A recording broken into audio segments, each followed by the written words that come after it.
How's it going, guys? This is Jamie, and we're bringing back a guest on the Reporters Roundtable that's been with us before, but we're doing rapid fire hot seat today with Brad Keoun, who you guys know and love. He used to work at CoinDesk as a managing editor, was it? Yeah, Yes. managing editor, Yeah. and now you're working on. Distro Media. Tell us about it. Distro Media is a content creation and distribution platform. It allows anybody to spin up a Newsload, which is a digital magazine, in super easy 3 clicks. It's AI native, so it's my invention is called the Agentic Press. It's basically a CMS connected to an MCP server. Awesome.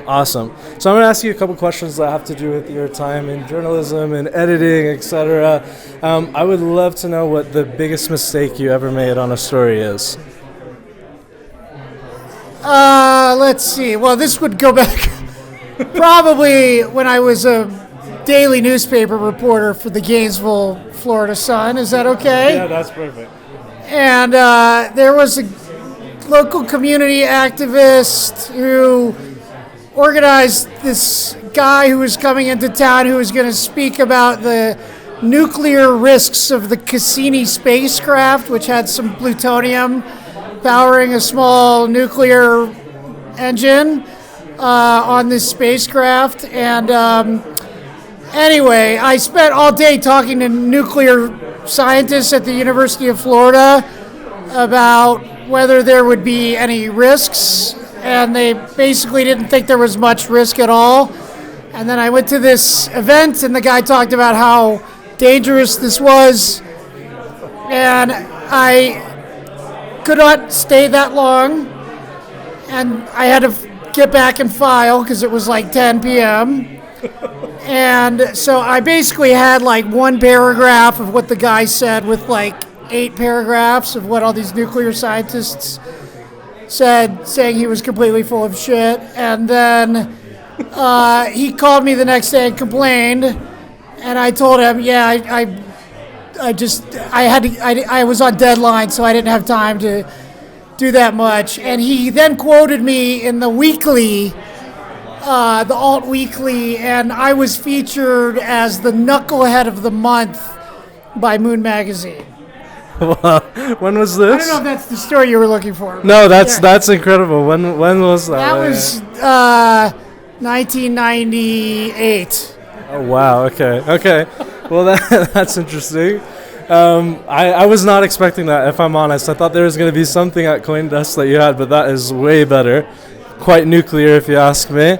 By the way, nothing happened. The Cassini spacecraft went on its merry mission. It didn't crash to Earth, and it was all okay. All was well. Okay, well, that's good to know.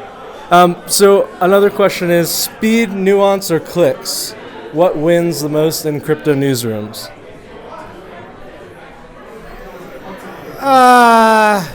Market stories? You think? Yeah. Okay, that's interesting. So I guess clicks. Yeah, clicks, fair enough. So AI Bitcoin is getting a lot of clicks these days, I bet. I think Brad's not a fan of AI writing. Is that right? Is what? Not a fan of AI writing. No, if you look at what's happening in the software development profession, where a year ago people were saying that the vibe coding could never replace professional developers, and now even Linus Torvalds is saying he's all in, and pretty much every pro is doing it nonstop, including Austin Griffiths of the Ethereum Foundation, basically saying that he's not even going to be teaching people to learn Solidity anymore. Fair enough. Okay. And then I want to ask something from the PR agency side of things, Okay. right? What is your pet peeve, or the things that you actually wanted to see more of when you were an editor at CoinDesk? Like, what things did you like and then didn't like about what PR agencies did when they were pitching you? You know, I was not somebody who would reject press releases outright. I would actually look at them, but I think the bar could be raised a little bit. They could probably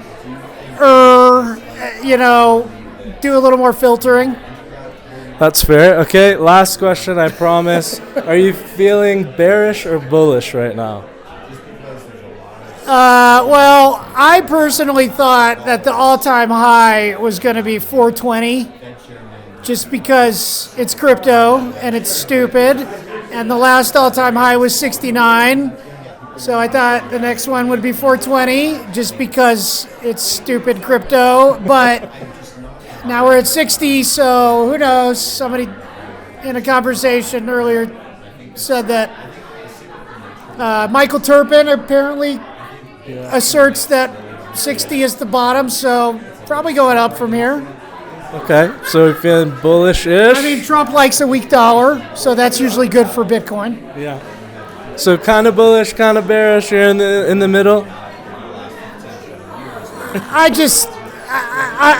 I wouldn't put it like that. I mean, I'm just an observer, and it's like you don't clap in the press box as a journalist. Yeah. So I'm just, I have my predictions, but I wouldn't use those terms for me personally. Fair enough. Fair enough. Thank you, Brad, so much for coming back on the show here, and really appreciate you coming tonight as well. It's nice to have a star of the show. Thank you, PR Genius, for sponsoring. Yeah, there we go.